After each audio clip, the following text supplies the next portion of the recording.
Cuando el camarero puso la copa de vino delante de mí, supe que si la tocaba, lo iba a hacer. No que podría pasar o que había una posibilidad. No. Si la tocaba, lo iba a hacer. Y aún así, la toqué. La levanté con una mano firme, la giré suavemente como si entendiera algo de catas, y le di un sorbo mirando a Darío a los ojos como si no fuera una mujer casada desde hacía 9 años. Él no dijo nada. Solo sonrió con esa cara de quien ya sabe que ha ganado. Hasta ese momento todo había sido juego, palabras bien elegidas, roces aparentemente accidentales, excusas para alargar conversaciones, citas disfrazadas de coincidencias. Pero esa noche no era juego. Esa noche me senté delante de un hombre que sabía que yo tenía las llaves de otra casa en el bolso, que dormía al lado de otro cada noche, y que aún así había venido. No era por necesidad. No era por vacío. Era porque llevaba demasiado tiempo sintiéndome transparente. Como si nadie me viera realmente. Y ese cabrón sí me veía. Cada gesto, cada pausa, cada mínima inseguridad. Lo notaba todo y lo devolvía con una tranquilidad que me desarmaba. La cena fue rápida, pero los silencios se hicieron eternos. Cada vez que nuestros ojos se encontraban al otro lado de la mesa, sabía que no iba a escaparme de esa noche. Y no quería. Me lo repetía por dentro como un mantra: no estás haciendo nada malo, todavía no. Porque yo ya me conocía, y sabía que siempre encontraba la manera de justificarme. Darío tampoco presionaba.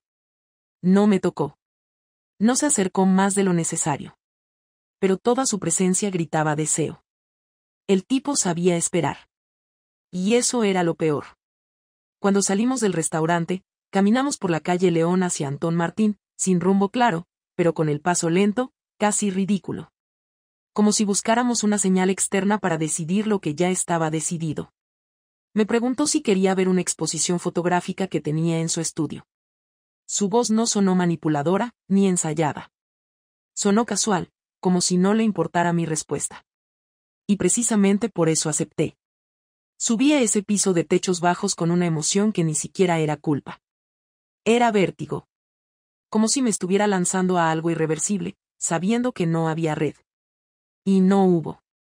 Ni red, ni demora, ni excusas. Cerró la puerta, puso música suave, no recuerdo cuál, y me pidió si podía enseñarme unas fotos que había hecho en el sur. Le dije que sí. Me las mostró. No vi ni una. Solo pensaba en sus manos. En cómo me miraba mientras hablaba. En cómo mi corazón estaba latiendo como si tuviera 20 años y estuviera haciendo algo absolutamente estúpido por primera vez. Pero tenía 36. Y sabía exactamente lo que estaba haciendo. No hicimos el amor. No fue así. Lo que pasó fue más bien algo entre el impulso y la renuncia. Me dejé llevar por una versión de mí que llevaba años encerrada bajo capas de tengo que llegar a casa, mañana tengo que corregir exámenes y Andrés me espera para cenar.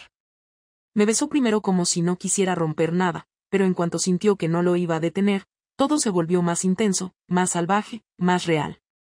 El sexo no fue bueno. Fue torpe, rápido, con ropas que estorbaban y silencios incómodos después. Pero fue lo que tenía que pasar. Lo supe en cuanto me quedé recostada mirando el techo blanco con una lámpara colgante que giraba lentamente. Había cruzado la línea. Y no iba a volver atrás.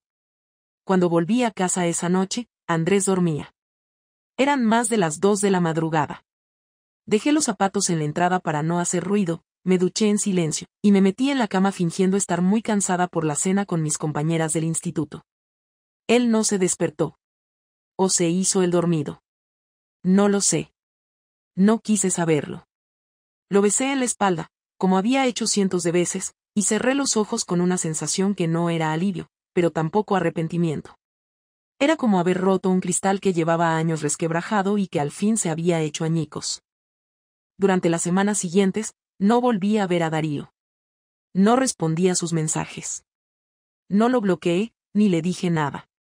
Simplemente desaparecí. No porque sintiera culpa, sino porque me di cuenta de que lo que pasó aquella noche no era el comienzo de una historia, sino el final de otra. Ya no era la misma. No podía seguir actuando como si lo fuera. Y Andrés, aunque no sabía nada, ya lo notaba.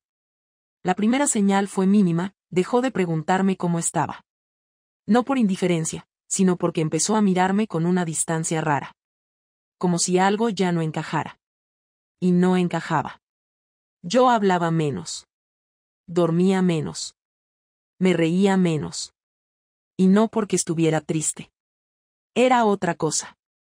Era como si una parte de mí estuviera constantemente en alerta, esperando el momento en que todo se viniera abajo. Y ese momento, claro, llegó. Pero no como te imaginas. No hubo móvil desbloqueado, ni fotos, ni mensajes. Hubo algo mucho peor, una mirada. Una única escena, que cambió todo para siempre. Fue un martes. A las 5:12 de la tarde. Lo recuerdo con una claridad enfermiza porque es de esas cosas que se te graban como si el cuerpo supiera, antes que tú, que ese momento iba a dividir tu vida. Llovía. Andrés había salido antes del trabajo porque al parecer se habían caído los servidores del despacho y les dieron permiso para irse a casa. Yo no lo sabía. Estaba en la cocina cortando cebolla porque pensaba hacer tortilla, y cuando escuché la puerta me sobresalté. Él no suele volver tan temprano. Llevaba el abrigo mojado, una bolsa del supermercado y una expresión en la cara que no supe interpretar. Me dijo que había traído vino blanco y queso manchego, que hacía mucho que no improvisábamos una cena en martes, que a veces había que romper la rutina. Yo fingí que me entusiasmaba la idea, aunque lo que sentí en realidad fue un nudo en la garganta, como si algo me avisara de que aquello no era casualidad. Pasamos la siguiente hora en una especie de calma artificial. Él puso música, cortó el queso, descorchó el vino, se sentó en la barra mientras yo terminaba la tortilla. Me hacía preguntas absurdas sobre el instituto, sobre si había vuelto a discutir con los padres de los alumnos de cuarto, sobre si la chica nueva que había entrado a cubrir la baja de historia me caía bien. Contesté con frases cortas, vigilando cada movimiento, sintiéndome observada. Andrés no estaba relajado. Sonreía demasiado. Asentía demasiado. Mantenía el contacto visual como si estuviera esperando que yo parpadeara para saltar. En un momento, cuando puse los platos en la mesa, me dijo que me sentara. No era una petición. Sonó a orden. Dejé los cubiertos y obedecí, con los dedos mojados de huevo, sintiendo que la espalda me ardía de tensión. Entonces dijo: Hoy te vi entrar a un portal en Lavapiés, a las 3:48. No me dio tiempo a reaccionar. No hubo espacio para inventar nada. Me quedé inmóvil, con las manos entrelazadas sobre las piernas, intentando comprender si estaba mintiendo, si me estaba probando, si alguien le había dicho algo, si había visto algo realmente. Pero lo dijo con una seguridad que no dejaba lugar a dudas. Me había visto. No sabía con quién. No sabía qué pasó ahí dentro. Pero me había visto. Y eso bastaba. No hizo preguntas. No gritó. No golpeó nada. Solo me miraba, con esa mezcla de desilusión y rabia contenida que es 1000 veces peor que cualquier insulto. El silencio se volvió insoportable. ¿Qué hacías allí?, me preguntó por fin, sin levantar la voz. Mentí. Le dije que había quedado con una amiga, que fuimos a ver unos muebles a una tienda de segunda mano, que luego tomamos un café en la esquina, que quizá me confundió con alguien, que yo no estuve en Lavapiés ese día. Me escuchó sin interrumpirme, sin moverse, como si estuviera esperando que terminara mi absurda defensa para poder aplastarla de un solo golpe. Y lo hizo. Te vi salir media hora después, con el pelo recogido de forma distinta y sin las gafas. ¿También eso fue casualidad? No tenía forma de explicar eso. Yo siempre llevo el pelo suelto, pero aquella vez, después de acostarme con Darío, me lo até de cualquier manera para no parecer recién deshecha. Me quité las gafas porque se me empañaron al salir, porque no soportaba tener nada en la cara, porque necesitaba parecer otra. Nunca pensé que alguien pudiera darse cuenta de un detalle así. Pero Andrés no era tonto. Y yo ya no podía escapar. ¿Quién es? No respondí. Me mordí el labio y bajé la mirada. El corazón me latía con tanta fuerza que sentía que me iba a desmayar. No por miedo, sino porque en ese momento me di cuenta de que todo se había terminado. Andrés no necesitaba pruebas. No iba a buscar mensajes ni llamadas. No iba a exigir explicaciones. Ya sabía. Y eso era irreversible. ¿Cuánto tiempo? No fue una relación, dije casi sin voz, intentando agarrarme a lo único que podía. Fue una vez. No volvió a pasar. Él se rió. Por primera vez desde que entró en casa, se rió. Pero fue una risa seca, vacía, sin humor. Se levantó, cogió la copa de vino y se la bebió de un trago. Luego apoyó las dos manos sobre la barra de la cocina y se quedó allí, dándome la espalda. Yo quería decirle que lo sentía, que fue un error, que no significaba nada. Pero ninguna de esas cosas eran ciertas. Y no iba a seguir mintiendo. Lo observé unos segundos, en silencio. No lloraba. No decía nada. Solo respiraba profundamente, como si estuviera reuniendo todo el autocontrol posible para no explotar. ¿Dormiste con él? La pregunta era directa, sin espacio para rodeos.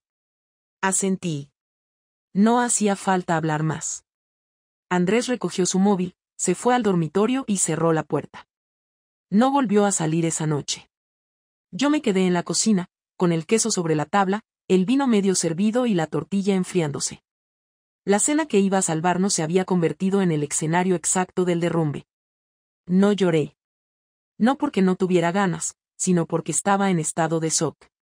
Me quedé sentada ahí hasta que dieron las 3 de la mañana. No pude dormir. Cada ruido en la casa me parecía un detonador. Cada minuto que pasaba sin saber qué pensaba Andrés era una tortura lenta. Al día siguiente, cuando me desperté en el sofá, él ya se había ido. Había dejado la cama hecha, la ducha limpia, la cocina recogida. Todo impecable, como si no quisiera que quedara ni un rastro de él en la escena del crimen. No dejó nota. No escribió. No llamó. Pasaron horas hasta que supe algo. A las 8 de la noche, me llegó un correo. No un mensaje. Un correo formal, frío, directo. Decía que necesitaba tiempo. Que no quería hablar por el momento. Que se iría unos días a casa de su hermano en Ávila. Que por favor no intentara contactarlo. Que no estaba preparado para escuchar nada más. Le obedecí. No porque me lo pidiera, sino porque no sabía qué decirle. Yo no tenía un discurso. No tenía una defensa. No tenía nada. Solo una certeza, lo había destrozado. Sin gritos. Sin escándalos. Sin escenas. Lo había destruido con la frialdad de quien actúa a conciencia, aunque después no sepa explicar por qué. Y eso es lo que más me atormentaba. Durante los días siguientes, viví como una sombra. Iba al instituto, corregía exámenes, comía en silencio, fingía sonreír a mis compañeras, respondía a mensajes automáticos. Pero por dentro todo era una ruina. Me daba cuenta de que no solo había perdido a Andrés. Había perdido algo más profundo. La confianza. La versión de mí que podía mirar a los ojos sin culpa. Y esa no se recupera con disculpas. Ni con tiempo. Esa se pierde para siempre. Pero aún no sabía lo que él me tenía preparado. Porque lo que hizo después no fue gritarme, ni vengarse con otra mujer, ni hablar mal de mí a nuestros conocidos. Lo que hizo fue otra cosa. Más cruel. Más calculada. Más difícil de olvidar. Y eso, fue lo que terminó de romperme. Nunca imaginé que la peor humillación de mi vida no vendría de gritos ni de una infidelidad de vuelta, sino de algo mucho más meticuloso, discreto, y al mismo tiempo devastador. Andrés volvió a casa 10 días después de aquel correo. No avisó, no preguntó si podía volver, simplemente abrió la puerta como si nada hubiera pasado, dejó sus cosas en silencio en el recibidor, y me miró con una expresión neutral, ni rabia ni tristeza, solo una calma que en ese momento no supe descifrar.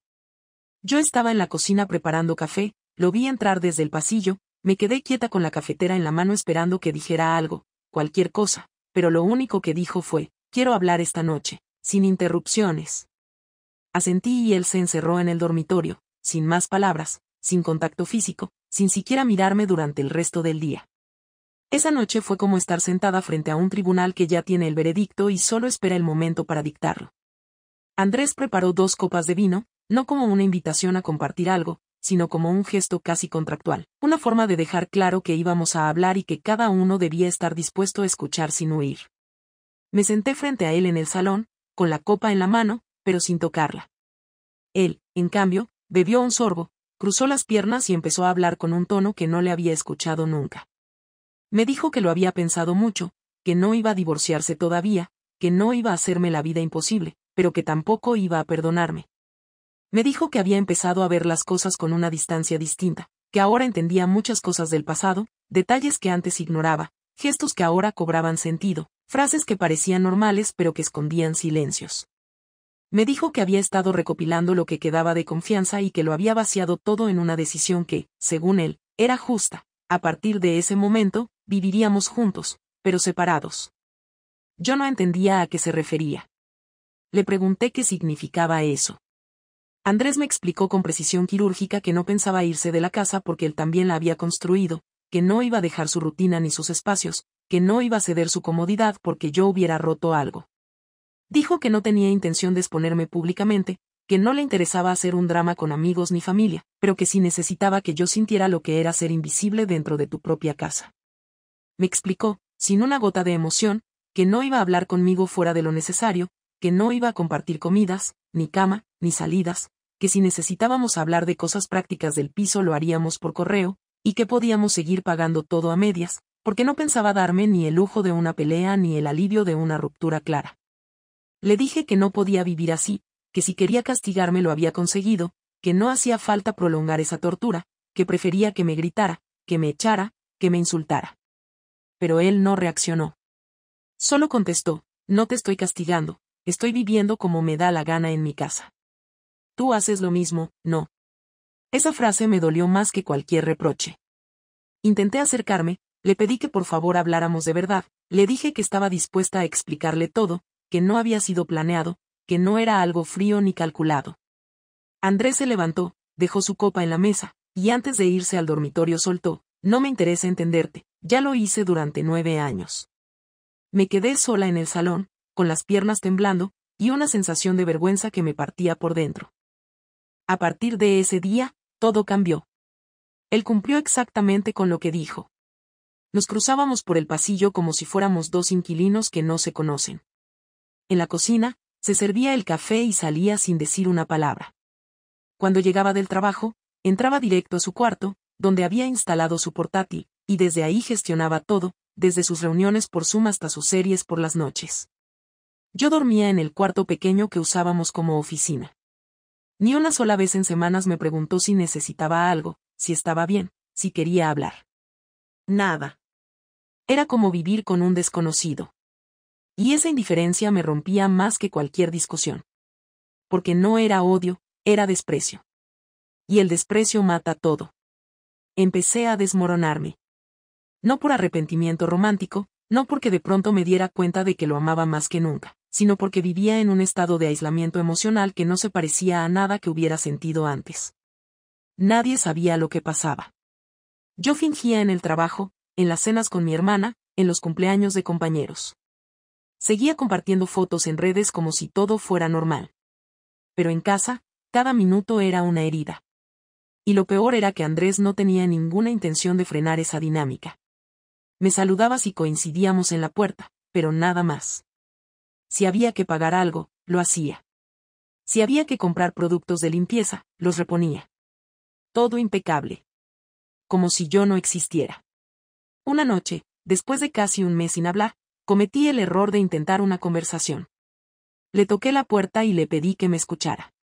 Le dije que no podía seguir viviendo así, que estaba dispuesta a asumir las consecuencias, que si quería separarse podíamos hacerlo de forma civilizada, pero que no podía soportar ese tipo de convivencia. Andrés me miró con una calma gélida y me dijo, tú ya soportaste vivir ocultando algo durante semanas, ahora te toca aguantar esto. No es tan difícil, ¿verdad? Cerró la puerta en mi cara. A los pocos días, descubrí lo peor. Una tarde, al llegar del trabajo, vi sobre la mesa del comedor una carpeta con papeles. Era un documento privado, sin ningún tipo de aviso, pero estaba puesto como si quisiera que lo viera. Lo abrí. Era una hoja de cálculo con todas las facturas del piso desde que lo compramos. Andrés había calculado milimétricamente todos los gastos compartidos desde hacía 7 años. Cuánto costó cada reforma, cada compra, cada recibo. Al final, había un párrafo con una cifra exacta. Era la cantidad que él decía que yo debía pagarle si quería quedarme con el piso. No era una propuesta, ni una amenaza. Era un mensaje: o te vas, o me pagas mi parte. Esa era su forma de hacerme pagar lo que hice, sin escándalo, sin insultos, sin tocarme. Solo con números y una frialdad implacable. No pude ni terminar de leer. Me encerré en el baño, me senté en el suelo con el agua de la ducha abierta solo para ahogar los sollozos, y me quedé ahí, abrazando mis piernas, con una rabia que no sabía si era contra él, contra mí o contra todo. No supe qué hacer durante horas. No podía contarle a nadie. No podía desahogarme con mis amigas. No podía ni mirar a mis padres sin sentir que les había fallado. Todo lo que me rodeaba me recordaba que estaba atrapada en mi propia casa, viviendo con un hombre que ya no me amaba, pero que se negaba a irse, y que no iba a dejarme escapar sin que antes sintiera en carne viva lo que era ser ignorada con precisión quirúrgica. Pero una noche, inesperadamente, todo cambió. Andrés volvió a hablarme. Me pidió que nos sentáramos a cenar. Dijo que no quería seguir viviendo en ese silencio eterno, que había que decidir qué hacer con el matrimonio, y que no iba a esperar más. Y esa conversación fue otra guerra. Y también fue un espejo. Porque lo que me dijo esa noche no se me va a olvidar nunca. Cuando me pidió que cenáramos juntos no lo entendí. Llevábamos casi 6 semanas viviendo como dos desconocidos.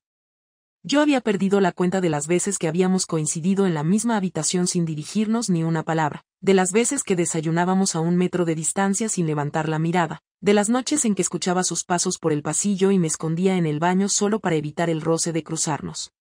Andrés me había hecho invisible y yo, por orgullo o por culpa, me había dejado borrar sin resistencia. Así que cuando me dijo que quería hablar conmigo durante una cena y que él se encargaría de todo, no supe si sentir alivio o sospecha.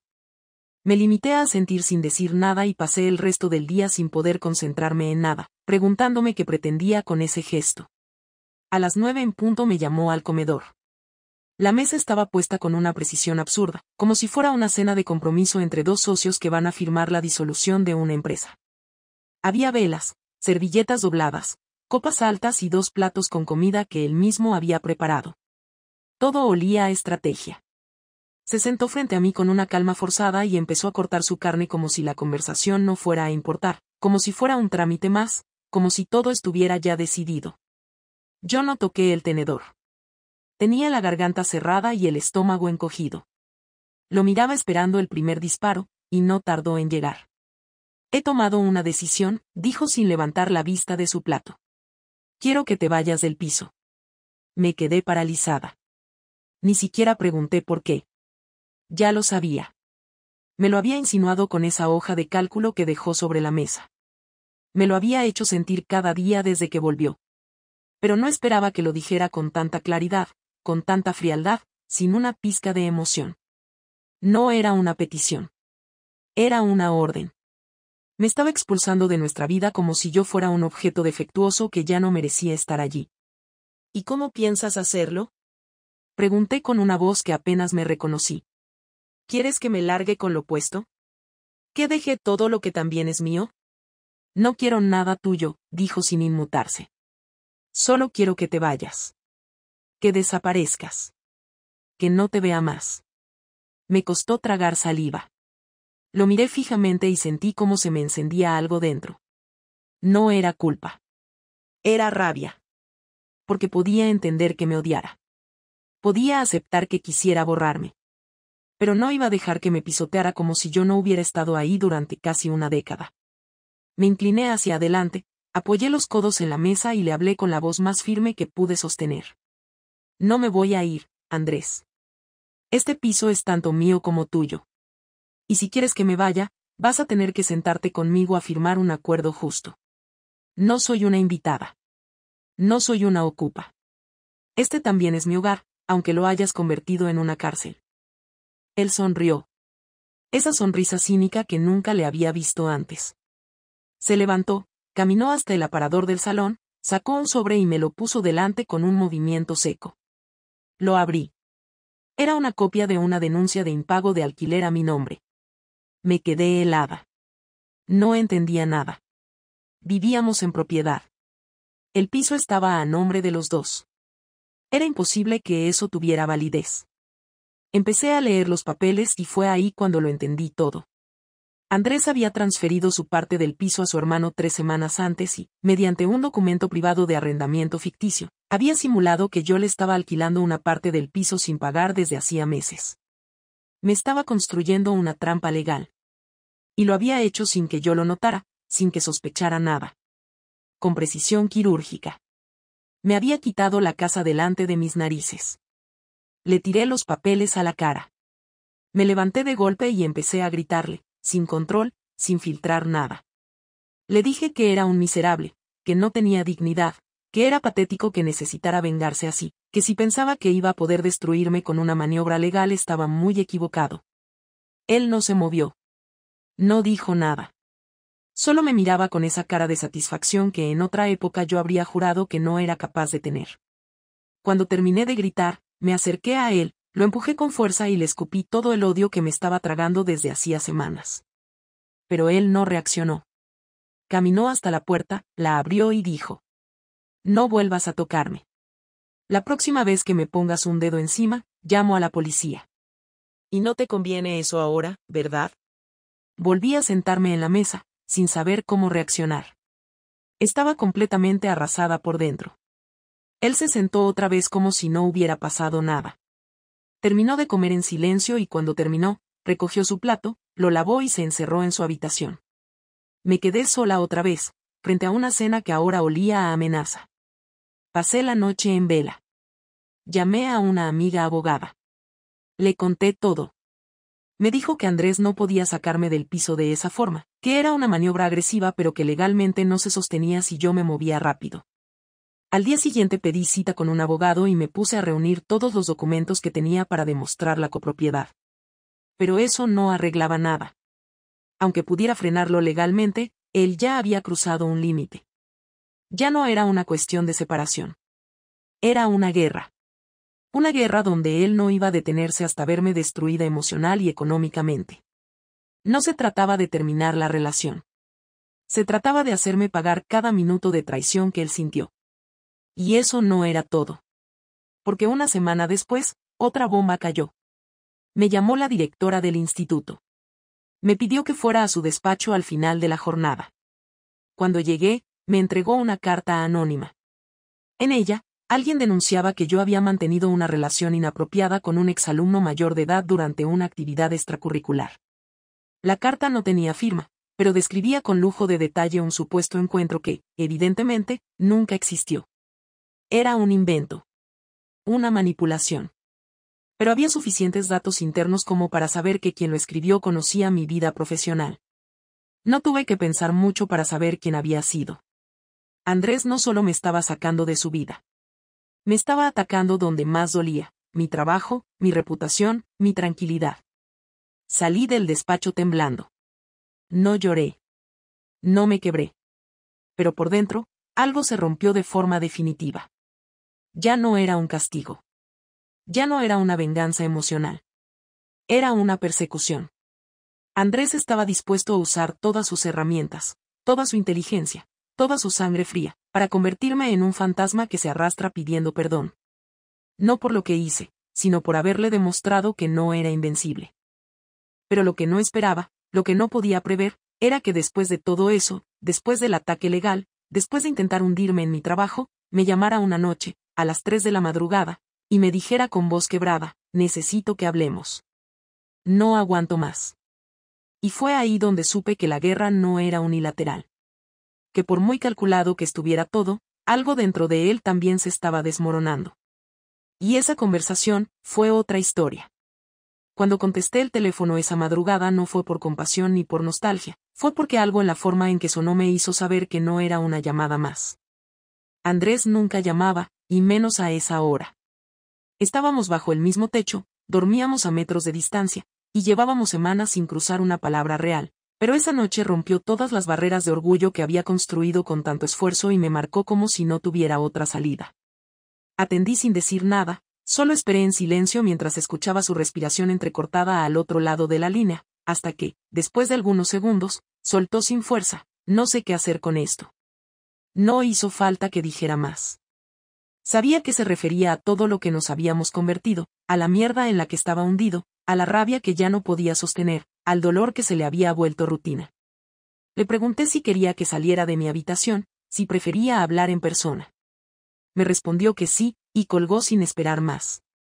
Abrí la puerta despacio, sin encender ninguna luz, crucé el pasillo con las manos frías y una tensión en el pecho que apenas me dejaba respirar. Él estaba sentado en el suelo del salón, con la espalda apoyada en la pared y una copa de whisky medio vacía en la mano. Llevaba una camiseta vieja, el pelo revuelto, y los ojos rojos, no sé si de llorar o de no dormir. Me senté enfrente, sin tocarlo, sin acercarme demasiado, solo observando cómo intentaba poner en orden todo lo que tenía atravesado. No sabía por dónde empezar, y yo no quería apresurarlo. Me miró un momento, dejó la copa en el suelo y soltó como si lo vomitara. No puedo seguir odiándote así, me estoy enfermando. Fue la primera frase sincera que me dijo en meses. No sonaba a manipulación, ni a estrategia, ni a juicio. Era una confesión pura. Me pidió que lo escuchara sin interrumpir, y le hice caso. Me dijo que durante semanas se había levantado con un solo pensamiento: hacerme pagar. Que la idea de verme sufrir le había dado fuerzas para levantarse por las mañanas, para ir al trabajo, para fingir que tenía el control de todo. Que cada gesto de frialdad, cada palabra calculada, cada una de las cosas que hizo para destrozarme no eran casuales, que las había pensado con calma, paso por paso. Me confesó que el sobre en la mesa fue un ensayo, que quería probar cuánto podía soportar yo sin derrumbarme. Que cuando no me fui, cuando le sostuve la mirada, se dio cuenta de que lo que estaba haciendo no le bastaba, que necesitaba más, algo más agresivo, más irreversible. Y entonces fue cuando decidió lo de la denuncia falsa en el trabajo. Me miró a los ojos y me lo dijo sin rodeos: fui yo quien escribió esa carta. No me sorprendió. No me dolió más de lo que ya me dolía todo. Pero sí me descolocó su forma de admitirlo. Como si con eso estuviera pidiendo perdón sin pronunciar la palabra. Le pregunté si quería seguir así, si su idea era destruir lo que quedaba hasta convertirlo en cenizas. Me dijo que no. Que ya no. Que esa noche se había levantado a las 2 de la mañana con un nudo en el pecho, sintiendo que se le iba el aire, que no podía más, que llevaba días con ataques de ansiedad que no quería reconocer, que no podía seguir actuando como si le diera igual todo. Me dijo que por un momento pensó en meterse en el coche y desaparecer, dejar todo atrás, irse sin avisar, pero que luego pensó en su madre, en su hermano, incluso en mí, y que entonces entendió que se estaba rompiendo por dentro. No porque me siguiera amando, sino porque me seguía odiando. Y ese odio ya lo estaba envenenando. Yo no hablé. Lo dejé seguir.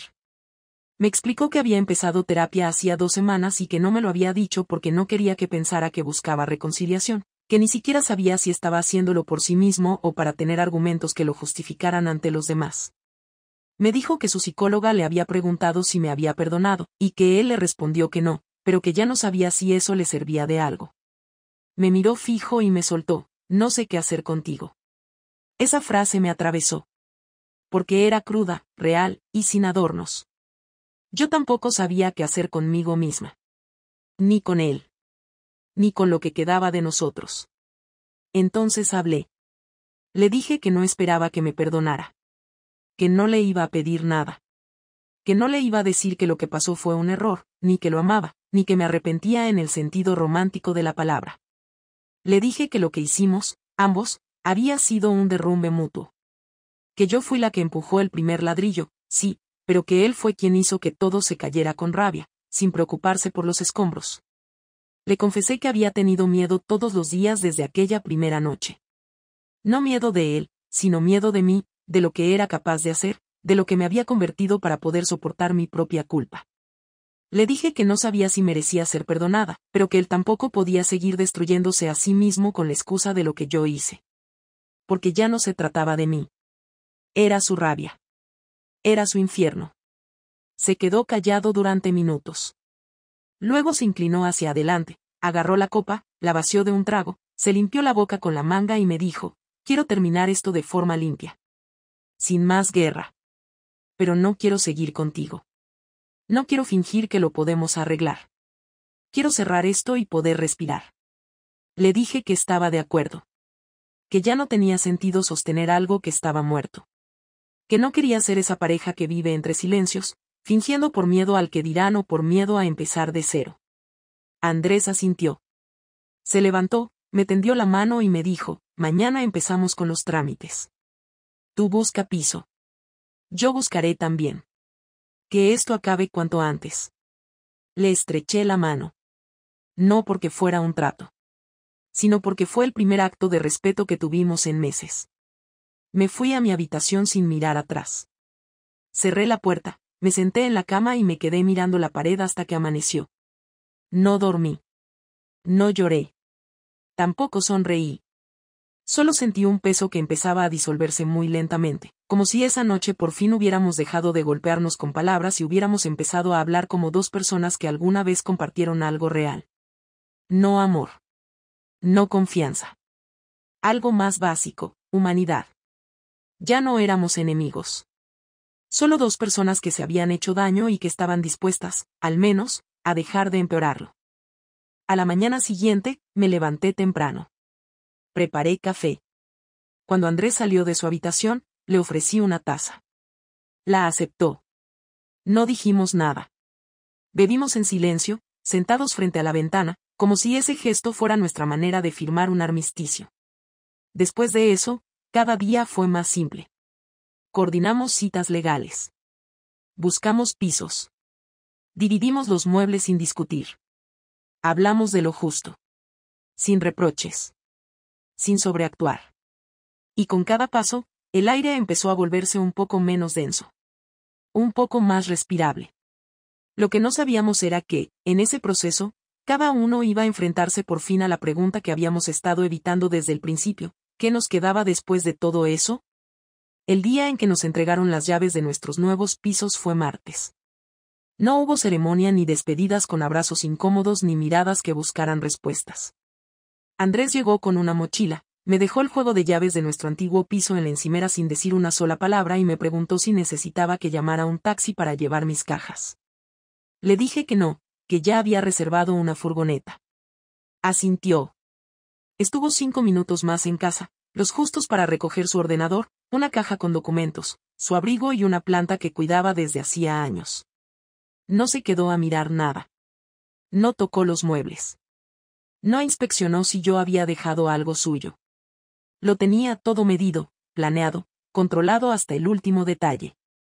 No había rabia en sus gestos. Tampoco afecto. Había solo un tipo de energía que no reconocí hasta mucho después: alivio. Yo no le pedí que se quedara. No le pregunté si quería hablar. No intenté convencerlo de que tomáramos un café antes de irnos, ni que nos sentáramos 5 minutos más en el sofá donde pasamos tantas noches. Lo miré caminar por el pasillo con su mochila al hombro como si fuera un extraño que había alquilado una habitación durante un par de meses. Cuando llegó a la puerta, la abrió con calma y justo antes de salir, se giró por última vez. Me sostuvo la mirada sin tensión, sin dramatismo, sin odio. Y entonces dijo: espero que ahora sí puedas respirar. No fue una provocación. Fue sincero. Fue, quizá, lo más compasivo que me había dicho desde que todo estalló. No supe qué contestar. Lo vi salir y cerrar la puerta sin esperar respuesta. Los días siguientes fueron mecánicos. Instalaciones, limpieza, conexiones, cajas por abrir. Llamadas del trabajo. Notificaciones del banco. Mensajes de amigas que ya sabían lo esencial y que me escribían con ese tono neutro que usan las personas cuando no saben si deben consolarte o felicitarte por haber sobrevivido. Yo contestaba con monosílabos, fingía estar ocupada y evitaba cualquier conversación larga. No tenía ganas de repetir la historia, de explicar los detalles, de justificar nada. Me había pasado meses viviendo bajo la mirada de alguien que me juzgaba sin decirlo, no necesitaba ahora el juicio disfrazado de comprensión de nadie más. Solo quería silencio. Orden. Comida caliente. Dormir sin escuchar pasos en el pasillo. Durante un tiempo, funcionó. Hice listas. Fui al supermercado. Organicé mi nueva rutina. Me obligaba a salir del piso aunque no tuviera ningún plan. Me sentaba sola en cafeterías. Leía libros que había dejado a medias. Fui a una clase de pilates. Miraba series que antes no me interesaban. Pero por dentro, todo seguía estancado. Una noche, después de una jornada particularmente absurda en el instituto, Me serví una copa de vino, abrí una libreta en blanco y empecé a escribir sin pensar. Escribí lo que me pasó, lo que hice, lo que sentí. No porque quisiera transformarlo en un testimonio, sino porque necesitaba entender quién era ahora que ya no estaba al lado de nadie. La primera verdad que apareció fue la más incómoda: nunca estuve enamorada de Darío. Fue una distracción, un espejo deformado en el que proyecté lo que creí necesitar en ese momento. Pero él no era lo que yo buscaba. Era simplemente alguien que me hizo sentir visible cuando ya ni yo misma me veía. Y lo que más me dolió fue darme cuenta de que fui capaz de dinamitar mi matrimonio por algo que no valía ni una décima parte de lo que perdí. Aún así, no me arrepentía en el sentido tradicional. No sentía que quisiera volver atrás. Solo me preguntaba por qué fui tan incapaz de hablar antes, de pedir ayuda, de decir que estaba vacía, de admitir que me sentía desconectada. Con Andrés, después de la separación, no volví a tener contacto durante 2 meses. Ni un mensaje, ni un correo. Nada. Hasta que un día, sin pensarlo demasiado, le escribí un email. No para volver. No para remover el pasado. Le escribí para agradecerle. No como si le debiera algo, sino como una forma de cerrar de verdad. Le dije que agradecía que hubiera hablado conmigo aquella noche, que agradecía que no me hubiera destruido públicamente, que a pesar de todo había actuado con una inteligencia que, en cierto punto, me hizo ver que yo también tenía que asumir mi parte con madurez. No esperaba respuesta. Pero a los 3 días, la tuve. Fue breve. 2 frases. Yo también estoy aprendiendo a vivir sin rabia. Espero que estés bien. No volví a escribirle. No porque no quisiera, sino porque entendí que ese era el límite. Esa era la versión adulta de una despedida. Sin drama. Sin reconciliación. Sin intento de rehacer lo imposible. El tiempo siguió pasando. Empecé terapia. No para arreglar el matrimonio, sino para entender por qué había dejado de sentirme parte de mi propia vida antes de que todo reventara. Descubrí cosas que nunca me había querido decir. Que me costaba asumir mis frustraciones. Que evitaba el conflicto a cualquier precio. Que me acostumbraba demasiado rápido a vivir en automático. Y que, por eso mismo, me aferré a una traición como única vía de escape. Como si no supiera pedir oxígeno sin romperlo todo primero. No volví a ver a Darío. No lo busqué. No me interesó saber qué pensaba, si sabía que todo se había roto después de aquello. No me importaba. Su papel en mi historia ya estaba agotado.